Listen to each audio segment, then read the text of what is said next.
Good evening. A workshop meeting of the Board of Trustees of Socorro Independent School District will be held Wednesday, October 19th, 2022, and the time is 5:32. If you will please join me in the Pledge of Allegiance. Ready? Begin. I pledge allegiance to the flag.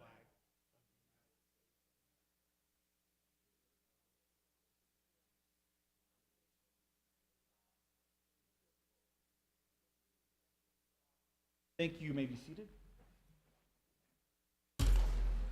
There's no public comment, so we'll move on to board workshop. At this time, presenter Ashley White and Rocky Garnier.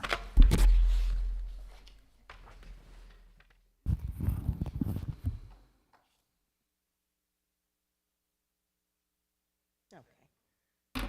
Good afternoon, everyone. Good afternoon. We're here in person. Yes.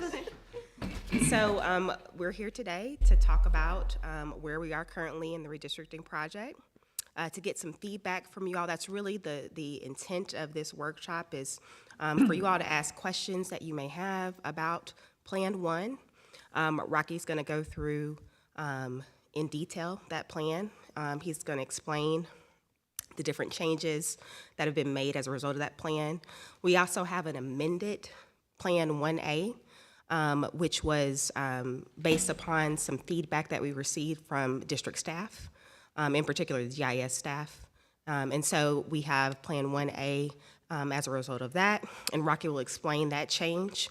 We're also going to talk about the survey responses, the feedback that we received from those surveys, and then finally, I'm just going to remind everyone about the timeline, where we are in it, next steps, and then we'll open the floor up for questions. Actually, feel free to just stop us. This is a workshop, so feel free to stop us throughout it, and we can just answer questions throughout. So with that, I'm just reminder, what is redistricting? We are changing the boundaries because we're required by law to do that due to the population growth in Socorro ISD. And so the whole purpose of this is to change the electoral boundaries to balance out the population. Redistricting is not about attendance boundaries or feeder patterns.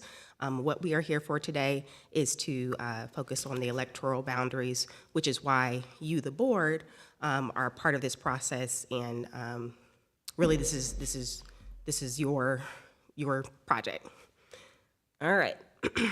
So just a reminder about the criteria that you all adopted, because this is what guided Rocky in the changes that he made to the map. So total deviation, we've got to bring the deviation of the largest district and the smallest district back under 10%. As a result of the U.S. Census, you all grew tremendously. The difference between your largest and smallest district, which I can't remember those district numbers right now, but Rocky will talk about it, but it was over 100% difference in size, population size. So we were required to do redistricting as a result of that. The goal is to bring the population to a near equal size. That doesn't mean that all the population in each district has to be equal, but we want to get as close as possible to that. We want to make sure that we have districts that are compact and contiguous. In other words, we have as smooth as possible the boundary lines. We want to make sure, in other words, we don't want a district that looks like a jack-o'-lantern or an Easter bunny. Well, jack-o'-lantern because Halloween's coming up, so we'll keep with that. But that's the whole point of compact and contiguous. Avoiding the retrogression of minority voting rights. That's really a result of the Voting Rights Act. So we want to make sure that we're not diluting the minority vote. We want to make sure that we have easily identifiable boundaries. Some of that is going to be based upon feedback from the board and feedback from the community, because what we may think is easily identifiable may not necessarily be the case. Preserving incumbent constituency relations. The intent, or we try our best to not map a current sitting trustee out of their district. All trustees will be up for election as a result of this map, but the intent is to not map them out before their term ends. So that's something that we're mindful of as we're creating this plan. Maintaining communities of interest and keeping neighborhoods together. Again, that's where we need the feedback from the board and the community when it comes to that criteria. And then preserving the existing boundaries as best as possible. The reason why that is a criteria is because 10 years ago, we had to, when we did the redistricting process, the plan had to be submitted to the Department of Justice and approved by the Department of Justice. So because we know that the plan or the current map was approved by the DOJ, we want to make sure that we're kind of preserving those existing boundaries as best as possible. Then finally, avoiding the splitting of the county election precincts. If your enrollment was higher than 150,000, you would be required to do that. Like, you would not be allowed to have any splitting of election precincts. That's not the issue here, but we still try to maintain those precincts as best as possible. And with that, oh, I forgot that I did. So what I did is I identified the statutory criteria and the non-statutory criteria just for your reference. So the first four, those are all required by either federal or state law, and then the final five are the discretionary criteria. And with that, I'm going to turn it over to Rocky. He's going to remind you all of the population change. Good evening. It's a pleasure to be back in Socorro and in person, live and in person. Beautiful weather too, so I'm happy to enjoy some of this. So I'm going to take us back for just a quick second. 2010, when these boundaries were first drawn, these single-member districts, the blue outline is going to be consistent throughout the presentation because that's kind of your current boundaries. Okay. So in 2010, the boundaries were redrawn. Your average district, was right around 40,000 then, right? And we had a difference of 6%. So we were right under that 10%. Everything was good. Fast forward to 2020, we're over. You can see the shift there. It's 103% difference between District 1 and District 2. So this is why we're here. We're trying to get that 48,000 kind of the sweet spot, but trying to be within that 10%, and we've certainly done that. Our voting age population, that's the VAP in green, citizen voting age populations in orange. We're going to try to keep those consistent as well. In Socorro, that's already really pretty clean. We don't have as much concern there. There's not some big differences there, but we are cognizant of it as well. And of course, this gives you a little bit of what that change, again, from 2010 to 2020, a total change of 62,000 persons. So and it's just where that growth happened. You can see District 2 had 31,000 persons of growth, District 4, 25,000, and then you had some other districts had much smaller, or even in District 1's case, it actually got smaller. So that's why, again, why we're here. So some key takeaways, we had 62,000 persons. Most populous, I'm not going to read, you guys have this in front of you, but a 10% differential is no longer, we're at 103.9. Your most populous district is District 4. Your least populous is District 5. What changed? From 4 to 2 and from 5 to 1. So here we go with redistricting. Again, you guys have seen this before. So Plan 1, this is the first plan. And our goal from Plan 1 was simply to meet the criteria, to get within 10%. So again, you're seeing the blue outline there, which is the current district. Now, District 3, there's actually two pieces. There's kind of it kind of goes at an angle there. You see my, that probably doesn't. Okay, sorry guys, I don't want to poke somebody's eye out. But it's got the part to the north where the fort is, and then to the southwest is also part of that same district. And our analysis there, if we look at Plan 1, we're right at that 5.9, which is right where we want it to be. You can see there that your most populous district is now District 2. Your least populous district is District 5, but it's sitting at 47,000. Keeping in mind that District 1 was as low as 33,000, so that's where we had to put the most population. So I'm going to walk through these, and just so you can see some of these changes. Where you see color overlap the blue line, that's where the change is, right? So if we're looking at single-member District 1, all those the light blue line, the light blue color that you see crossing blue into 3 where it's orange, into 2 where it's pink, those two areas there, that's where the boundaries we're seeing a change there in 1. And this shows what that change looks like, going from 33 to 47,000, okay? So we did the same thing, Plan 1, single member District 2. So 2 is a very long district. You know, from north to south, you can see what we've done there. We've peeled a lot of single member District 2 off, and where you see it there going into 3 and going into 1. And then you see that we've put a little bit of single member District 2 into Zone 4 there. And they stayed, you know, they went down because we had to take population out from 67,000 to 50,000. So still over our average, but within that, you know, again, we're trying to stay within that 10%. Single member District 3 goes north up into the 4, of course, but you can see what we've done is we've brought 3 down and captured some of single member District 2. So the orange part, you're seeing 3 pieces of the old 2 there, right? A little bit from 1, a little bit from 3, and then 2 is the purple there. And there's your analysis there, going from 39 to 48,000. Single member District 4, single member District 4, we know goes south of I-10 and up, and you can see the northern part of 4 is now been moved to single member District 4. So we removed population there from 4. And you can see there the change going from 62,000 down to 48,000, so right at our average there. So we had to take quite a few persons out of that district. Single member District 5, you can see in the green, a little bit of it goes south of 10, then we go north, and we took a little bit of the southern part of District 1 to increase the population there in 5. And you can see there with that change, it went from 38,000 to just over 47,000. That's the first plan. Now, I'm going to zoom in to some of this change a little bit more just so you can see it. Plan 1, the area of change here in Plan 1, you can see it there in the colors. That's the light blue. You see where it has the C and the D, the A, B, C, and D? We're going to zoom into those areas. In area change A, it loses population to 5. You can see some of the street names there. I'm not going to read those off, but it gives you a chance to see a little bit tighter look. In change B, we gain population on the northwest end of district from single member District 3. We lose population on the far south end to District 3 loses population to District 1 on their south end. And here's change C, so that it gains population on the northeast into the district from single member District 2 to 4. Then we're losing population from 4 to 1, we're losing from 2 to 1, and we're losing from 3 to 1 there. So you can see those sections.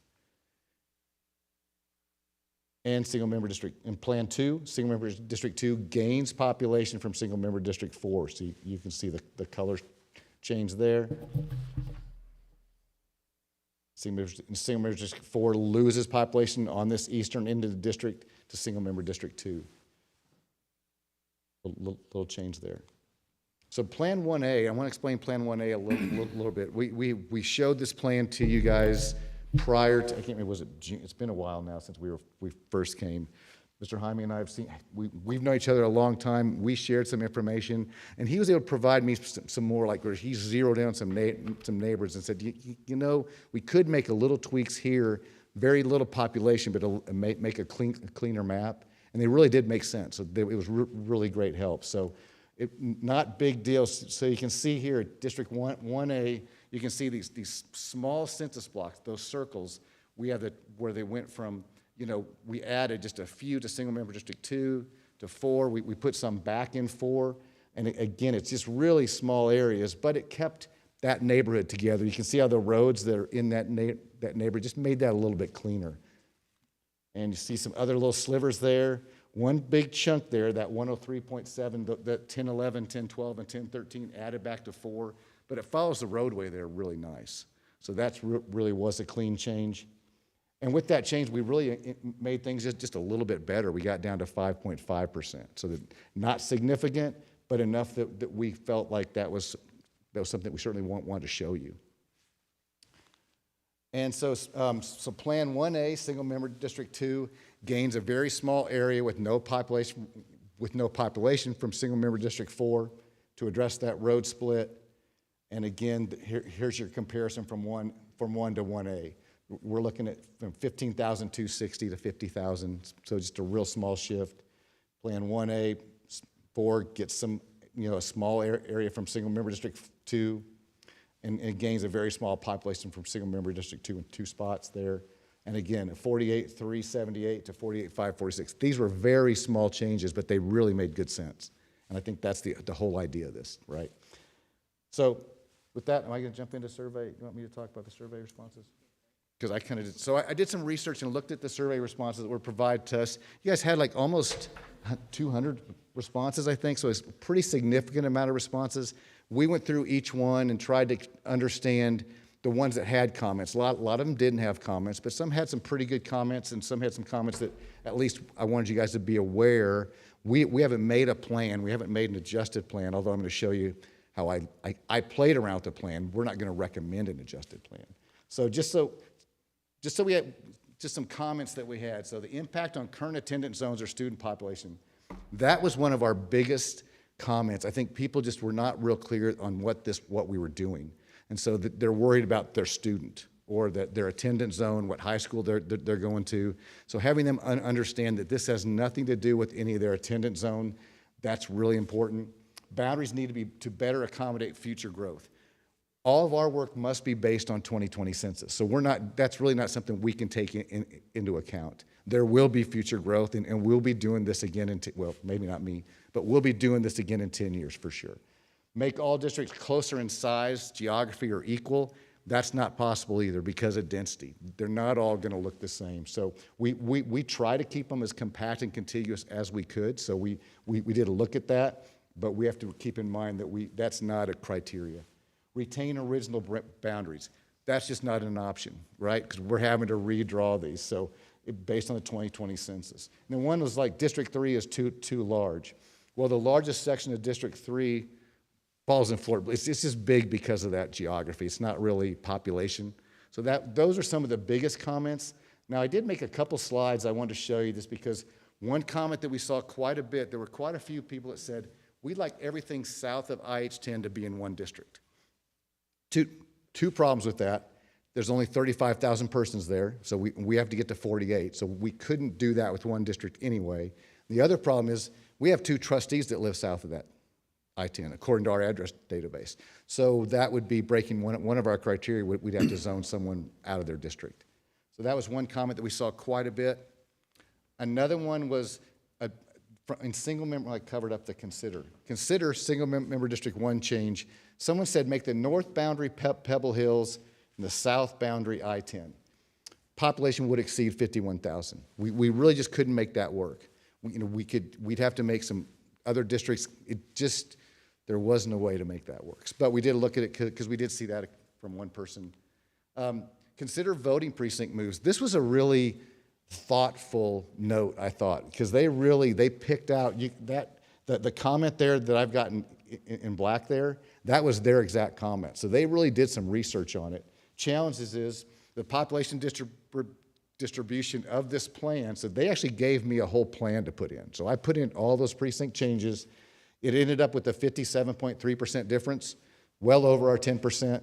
It combines trustee residences in one single member district, and it created some holes. You can see the yellow and the blue and the red there, and they may not have attended that. They could have meant to include a precinct that they missed, but I thought it was I wanted to show it because it was a really thorough comment. So that's the story on the plans where we are now.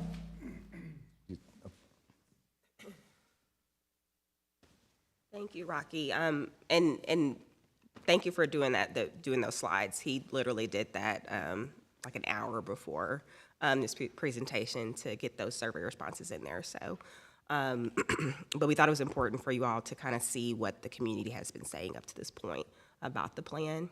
And just a reminder about kind of where we are on the timeline. So we're in October. You're at the stage of just reviewing what we've presented to you up to this point. What's ahead is we have a public hearing on the timeline for November. That's the opportunity for the community to come and provide their feedback before December. The December board meeting will be when the board adopts a plan. So that's where we are. We're doing really well as far as the timing is concerned. Our deadline the true deadline, the statutory deadline is February 5th. However, the first day to file for a place on the ballot is January 18th, and so we want to make sure that we have a map adopted before January 18th because people need to know whether or not they qualify or are eligible to file for a place on the ballot. And then Election Day is May 6th, so we're doing really well as far as the timeline is concerned. And with that, we'll just open the floor up for questions.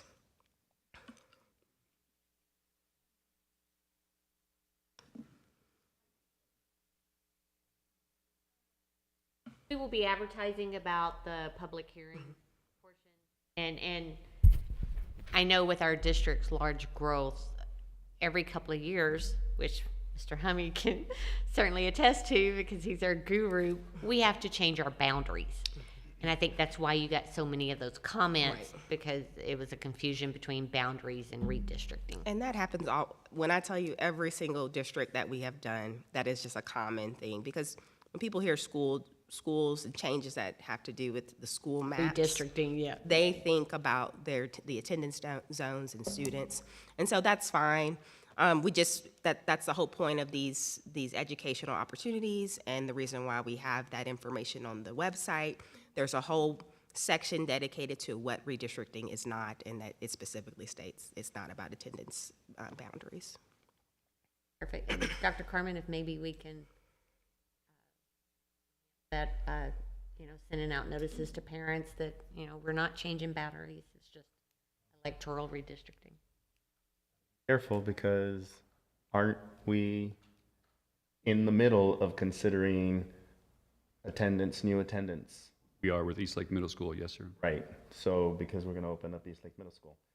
So we But just need to be. that public hearing won't be. Oh, I understand. I'm just saying, but we can't say that we're not considering attendance zones because we are. What we do have to say, though, is that. No, I just didn't want people to be concerned for this public hearing. confused.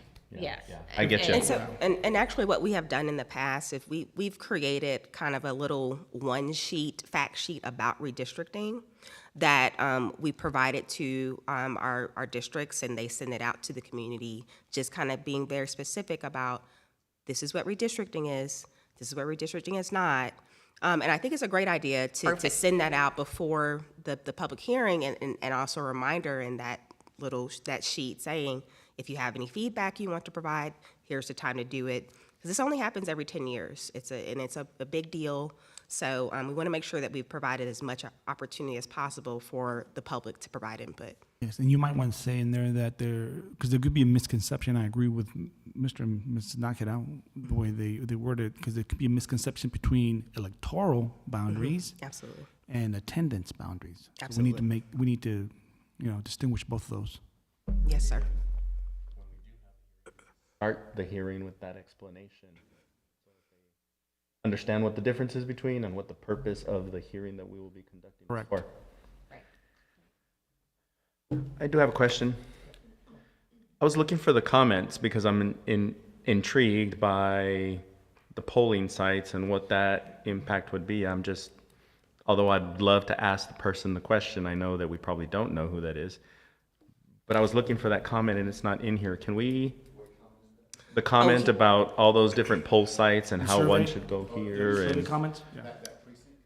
right, Well, right. it's not in the version that you all have because, again, we went over the survey responses about 2 hours before this board meeting today, or Right. the workshop Yeah. today. So it wasn't enough time to Yeah, get and you that's all an okay. updated version, but we can get that information over Yeah. to you all.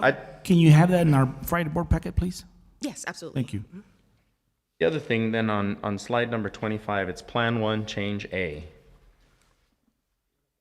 I don't think I think your all slides are a little different, but I've got it at 25. Plan 1, Change A. There we go. So in looking at that, as you start over to the left with the line that goes across, that line is Pelicano. And as we get to Pullman, about halfway through the slide, it shifts up, and then to me, that is cutting right through a neighborhood. I was wondering, do you understand, or do you remember, or why didn't we just go straight across Pelicano, which to me would have been a more natural non-division of neighborhoods? What would the impact between, hold on, let me see, wasn't 5 our smallest now, so, oh, that would make 5 smaller, never mind. Well, I think not I answered my own necessarily. question. We don't know what the population density is for the area that you're talking about, so Rocky would have to actually see how many people are there. But I do, This is more or great, this less. is the feedback that, because we don't, a lot of times we just don't know that we're splitting up or affecting neighborhoods unless. Yeah, and it's not necessarily, I mean, it's not, Right. right? The blue line's the old. Oh, it was right across, Blue one is what it was before. So the blue line, Oh, they're it's the taking, old one. yeah, Taking it away. yeah. Yeah, so Now the it's blue, changing and up just for here. clarification, the blue line is the current map. So that was the map Right. that was adopted 10 years ago. What Rocky has done is gotten Okay. rid of that and smoothed it out. If you look up there, the green and the. perfect, okay. Mm-hmm. That makes more sense. But to your point, Because Mr. you're Nahida, right, you're right, it was a lot of, jagged lines to your there. point though, if you want to follow a major road across, could you follow Vista del Sol straight across? Because that top right kind of, if it's a dark green portion, Where it dips down. yeah, one doesn't that dips cut down through a into it. neighborhood?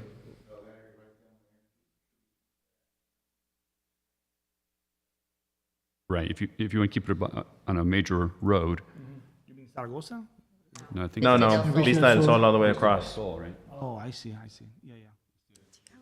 Taking that portion out, okay. Yeah, Is I can't. I don't know what the Doesn't look population like is. They're it's a looking right neighborhood there. that where Valentino's is at? They can't see that. That's where I live. Oh, you live in there. Unfortunately, I can't. It doesn't matter where you live.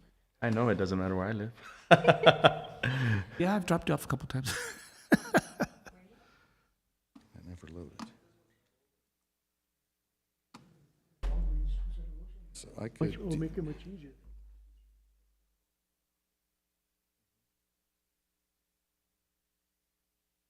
I was gonna look, do you still want me to look at that real quick? Just to No, Okay. well, Well, the Vista del Sol, This, maybe, this to slide make the 20 line cleaner? 26 here? still the same slide. Yeah. I was looking at it on my screen, Is so it easier if I, let me just, I think you're talking about. That'll make this area District right 5 here. smaller and District 1 larger. Is that the area? A little bit.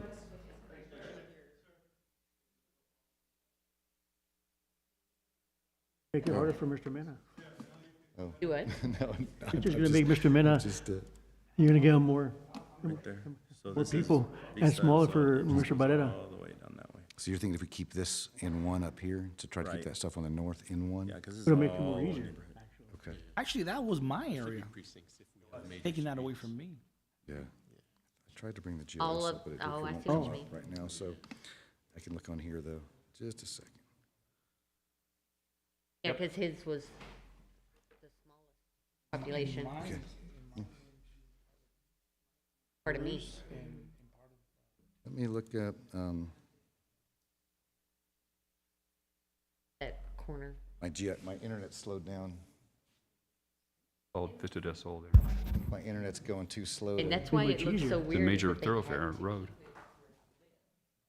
uh, I don't know how many people live there. right. I'm gonna try opening, closing this back up. The internet right now is just a little too slow for me But to. won't that make Mr. Barrera's district smaller? Right, but who knows by what percentage? Yeah, I can check it pretty quick. Against Just my at my- mind, that's no problem. Huh? I think my internet has kind of gone away, or it's just spinning. I mean, we don't have to decide today, right? Can we just, I can look at that. I mean, look at what, As an option. yeah, because like, as, I don't know who it was, Mr. Guerra? No? Mr. Mena? No, Dr. Oh, Carmen. Dr. Carmen, there we go. So it's this area right here that we're talking about. Right, and it's just because Vista del Sol is a major road. Yeah, that makes, Just to use Vista del Sol as just- the just spin it. main boundary. okay. So that would come back to my district then? That would go from 1 into So we'll 5. go back to 1? Okay. Yes, I want to look at something real quick.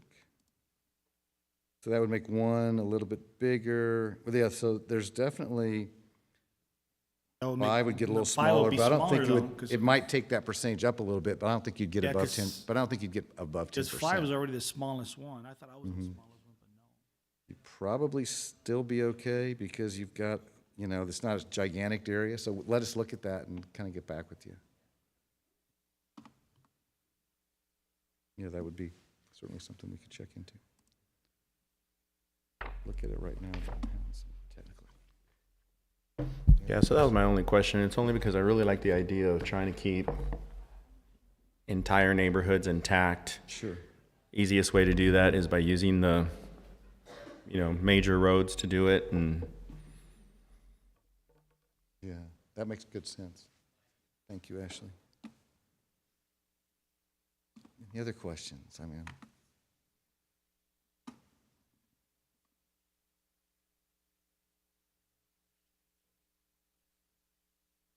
where are we in the timeline? We are now go back to that timeline slide. public hearings in November. Okay. And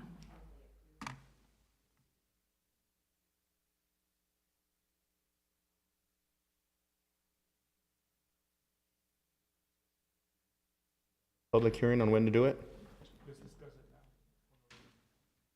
that be during a board meeting?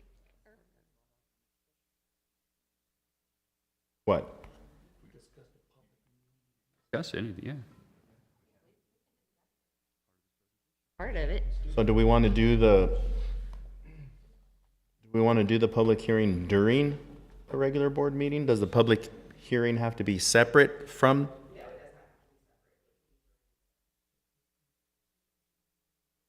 I'm sorry? I think that would be the best. I do too. I don't anticipate a lot of public input. 15th? 15th, yes, sir. Put it on. Yeah. We can do the public I think hearing. that's it. Mhm. Time to give notice, yeah. Yeah, and I think the greatest concern, I think, is going to be the confusion between attendance zones and Boundaries. the single member districts. That's going to be the greatest concern. Yep. I also think the approach that we're using and making that adjustment there to the major streets is sound. It's reasonable. So hopefully that works out. Yeah, I like that.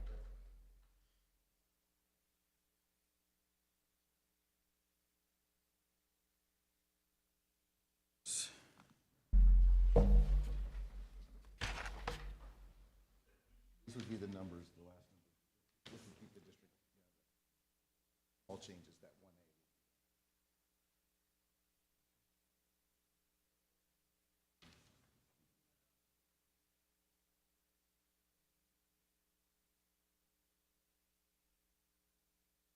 Does November 15th work for y'all for the public hearing?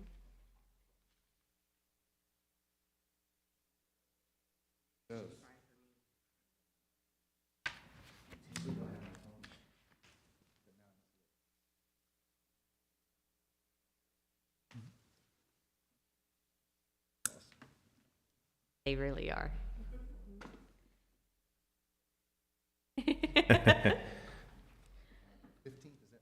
Correct, sir. 15th. That would not work for me, but Matthew might be, I think Matthew could come out. Or I think we could get someone from our office here and answer that question. Yes, we'll make that work. If not, If we we can need to look be. at adjusting. It was just, that's our regular board meeting for November. The public hearing, I mean, it can be during the, not the initial.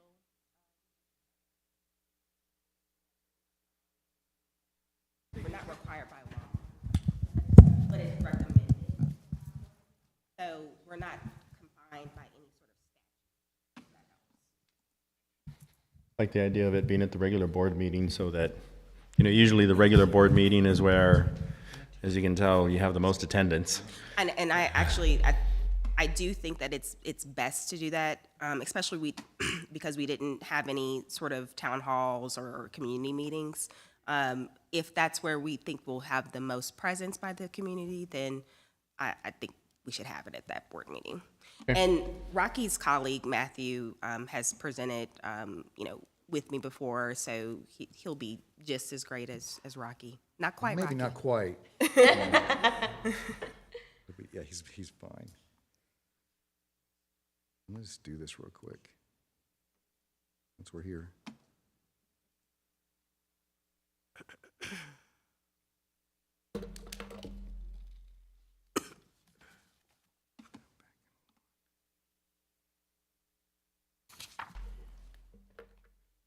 You guys aren't seeing this. It's pretty impressive, too. Sorry.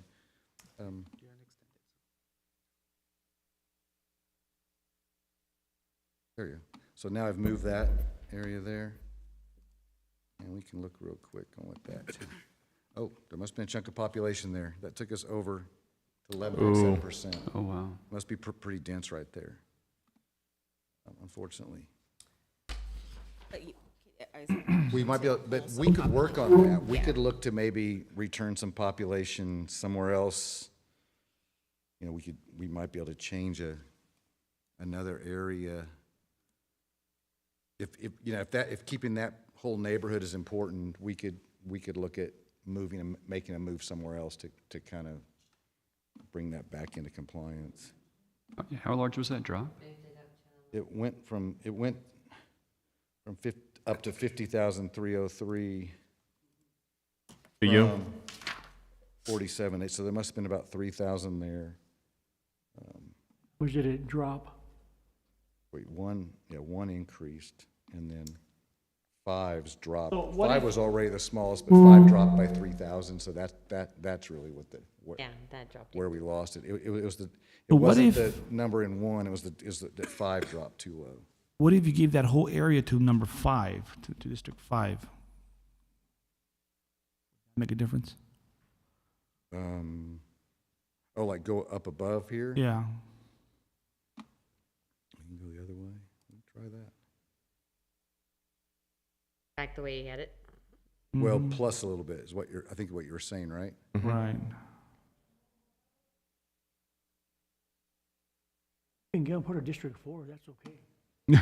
Move that into District 5. I'm just So- curious how much, because there wasn't that much of a population gap north of that line. Let me see here. There's a little bit. Sometimes we're you think- constricted by just the census blocks are not real. Don't always cooperate. Let me just see what this does from a number perspective. We'll look to clean it up afterwards. 'Cause there's really only a couple of streets. It's all those streets there. Couple of streets with 3,000 residents. 10 In that whole area, That's though. 10 exactly. That's scary. That's exactly 10% difference. So just a little 10.9. So we're just a little bit too high by doing that. Yes, can you pull it It's a out? little bit better, but not quite. I wonder if I don't know if I picked up any with. I don't know if we need that. I don't know if there's any population there, but we could get rid of it. We see. Oh, no, there must be apartment. There must be something big right there because that got us down to. Some multi- It was, People living there? Yeah, there's a sports spot in there, yeah. There's some population according to census there. it was a good try. But so we take that out. I took that out and just have the neighborhood. I took one census block out, and then we're sitting at 7%, 7.9%. Which one did you take out?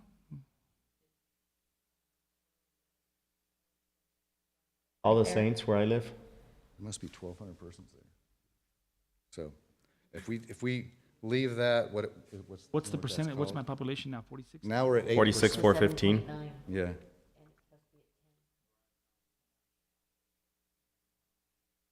So this puts, I think you should put it You back could- the way you had. you could put that, so Yeah, just anyway, leave it the way it is. that makes it 8%. It was worth a try. Well, it worked. Did you see where that worked on that second try? But yeah, we can put it all back out.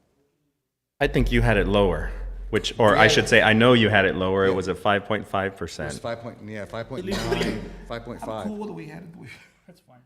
Just forget we said anything. Okay. Well, yeah, I mean, now we know the impact. Now we know that Now we know We how hard, tried. now we know how hard you have it. So why we, that's why we do it. It's like a Rubik's Cube. Yeah. I just have to put it back now without messing something up. This is the classic, you're not supposed to do thing, is change a plan that's active. I should have copied it first, but I think I can get it figured out.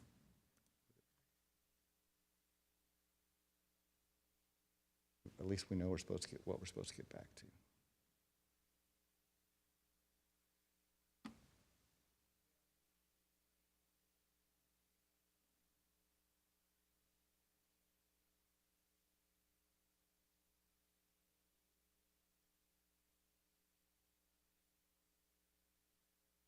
Back into 1.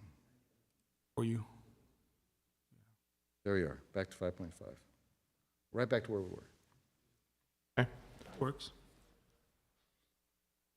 And I appreciate that. Appreciate your patience there. Is there any other feedback from the board or questions? He's at large. He's got everything.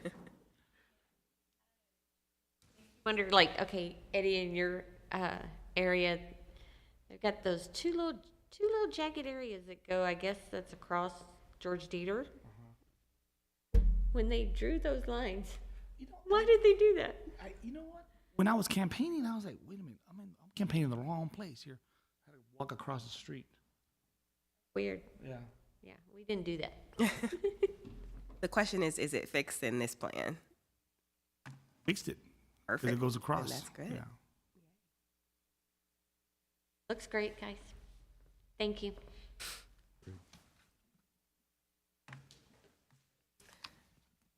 So, November 15th, it sounds like, for the public hearing? Okay. And what I'll do is I'll coordinate with Dr. Cruz on getting you all that sheet that can go out with the notices to the public about that. And if we can get that, the comment about the precincts that in our Friday packet. This version of the PowerPoint, is that all, this version of the PowerPoint, Dr. Cruz, can you forward that to them? Thank you. So it'll be in